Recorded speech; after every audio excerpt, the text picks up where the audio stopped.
ایک سوال یہ تحریر فرمایا ہے کہ ایک صحابی رضی اللہ عنہ کی وصیت کی کہ میرے دفن کے بعد میری قبر پر اتنی دیر تک قرآن پڑھتے رہنا کہ جتنی دیر میں اونٹ ذبح کر کے بانٹ دیا جائے. کیا اس کی حیثیت حدیث کیسی ہے اور ہم اس پر عمل کرنے بنتا ہے؟ یعنی ہم کیا اس پہ عمل کریں یا یہ صرف ایک واقعی ہے؟ اس میں پہلی بات تو یہ ہے کہ یہ حدیث آپ کو معلوم ہے کہ عبداللہ ابن عمر رضی اللہ عنہ کی روایت ہے. عبداللہ ابن عمر رضی اللہ عنہ نے یہ وصیت کی تھی. عبداللہ ابن عمر بن العاص رضی اللہ عنہ کی بھی یہی تھی. اور جن احادیث پر اکابر صحابہ رضی اللہ عنہ وصیت کریں یا خود کریں وہ دین ہے.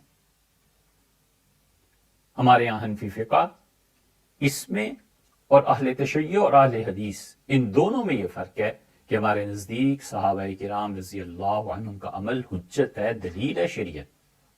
یہ نہیں ہو سکتا کہ عبداللہ ابن عمر رضی اللہ عنہ اور عبداللہ بن عمر بن العاص رضی اللہ عنہ وغیرہ ایسے ہی لوگوں کو کہتے رہیں اور اس کی بیک پہ رسول اللہ صلی اللہ علیہ وسلم کی صحیح کوئی چیز نہ ہو.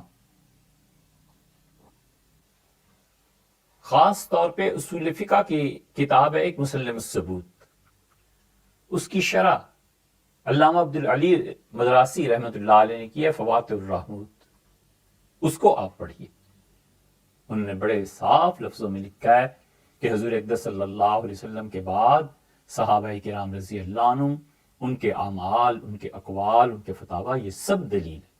اور ان میں بھی پھر جو ابو بکر رضی اللہ عنہ نے فرمایا، سیدنا عمر ہیں، انس ابن مالک ہیں، یہ بڑے بڑے اکابر صحابہ کرام رضی اللہ عنہ میں عبادلہ اربع چار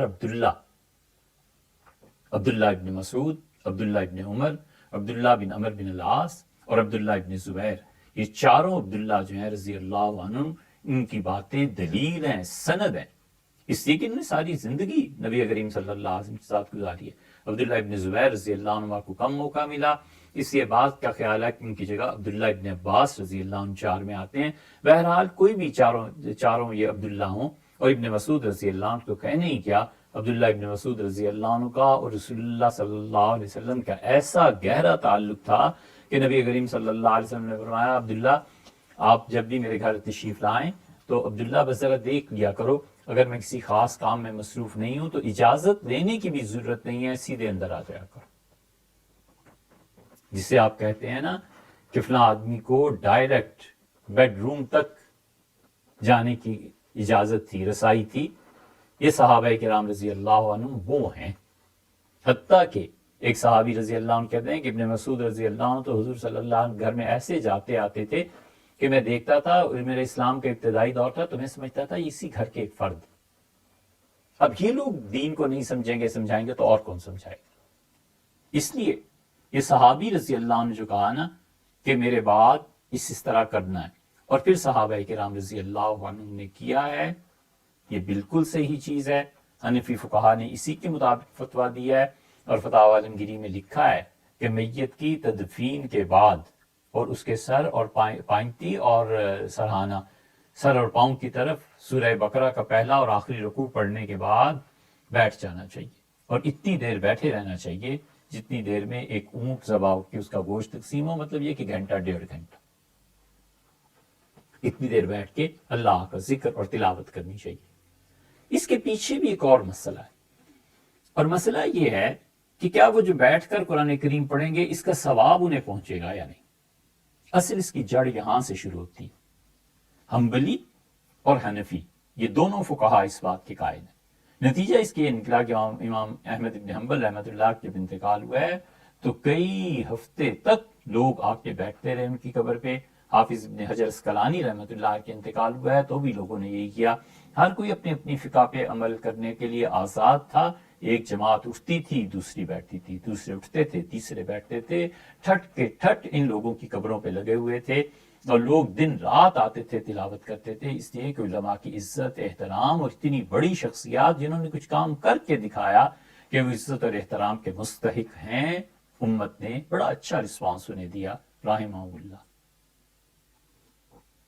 اور امام مالک اور امام شافعی رحمہ اللہ وہ اس بات کے قائل ہیں کہ میت کو تلاوت کا ثواب نہیں پہنچتا. تو حنبلی اور حنفی دونوں اس بات کے قائل ہیں کہ پہنچتا ہے. اسی لیے فتاوی عالمگیری میں لکھا ہے کہ مستحب یہ ہے کہ اتنی دیر قبر پہ بیٹھ کے اللہ کا ذکر کیا جائے، تلاوت کی جائے. اور امام محمد رحمۃ اللہ نے فتویٰ دیا تھا، ہمارے سارے مشائخ اساتذہ نے اسی فتوے پہ عمل کیا اور امت اس عمل پر قائم رہے. بہت بڑی بات ہے. اب تو یہ چیز رہی نہیں. لوگ جنازہ پڑھتے ہیں اور بہت سے اسی وقت چھٹ جاتے ہیں، کچھ تدفین کے موقع پہ، اور تدفین کے بعد تو کوئی نہیں ہے ایسا جو بیٹھے اور کچھ پڑھے. جتنا میت کے ساتھ قرب کا تعلق ہے نا، اتنا ہی اس کے پاس بیٹھنا چاہیے. جس کی دوستی اتنے عرصے سے نباہ کیا ہے نا، اتنے ہی زیادہ اس کے پاس بیٹھنا بھی چاہیے، وقت گزارنا چاہیے، اللہ کی کتاب پڑھنی چاہیے، ذکر کرنا چاہیے. ماں ہے، باپ ہے، بھائی ہے، بہن ہے، دوست ہے، ان سب کے لیے ان کی وفات کے بعد ان کی قبر پہ بیٹھ کے اتنا وقت کم سے کم گزارنا چاہیے.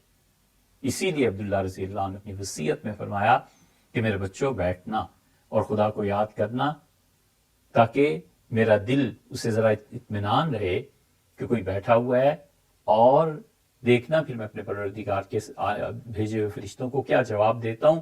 گویا انہوں نے اپنی ایک تمنا کا اظہار فرمایا. تو اس لیے یہ عمل ہمارے نزدیک مستحب ہے اور حنبلی فقہا بھی اس پہ عمل کرتے. آپ کو اگر اس کی تفصیل دیکھتی ہو تو ابن قیم رحمۃ اللہ علیہ نے کتاب الروح لکھی ہے. ابن قیم رحمۃ اللہ نے بھرپور دلائل اس بات پر دیے ہیں کہ ایصال ثواب کے لیے قبر پہ بیٹھ کے وفات اور تدفین کے فوراً بعد جو قبر پہ بیٹھنا ہے یہ کرنا چاہیے. اس پہ رد بھی پھر لکھا ہے. وہ رد لکھا ہے، یہ حنبلی تھے نا ابن قیم رحمۃ اللہ علیہ، تو انہوں نے تو اسے کہا ہے. اور ان کے استاد شیخ الاسلام ابن تیمیہ رحمۃ اللہ علیہ، انہوں نے حنبلی ہونے کے باوجود اس بات کو کچھ زیادہ اہمیت نہیں دی، لیکن ابن قیم رحمۃ اللہ نے اہمیت دی ہے. تو حنبلیوں اور حنفیوں کا مسلک ایک ہی ہے.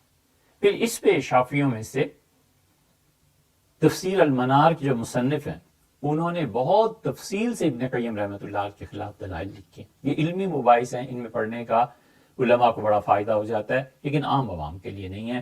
ہمیں چاہیے کہ حنفی فقہ کے مطابق اس بات پر عمل کریں. وہ صحابی رضی اللہ عنہ کی جو وصیت تھی اس کے مطابق تدفین کے بعد 1.5 گھنٹہ 2 گھنٹے جتنا بھی تعلق ہو، آدمی بیٹھے، تلاوت کرے، ذکر کرے، درود شریف پڑھے، استغفار کرے، اپنے لیے بھی اور اس میت کے لیے بھی. یہ چیز ہمارے نزدیک مستحب ہے، بہتر.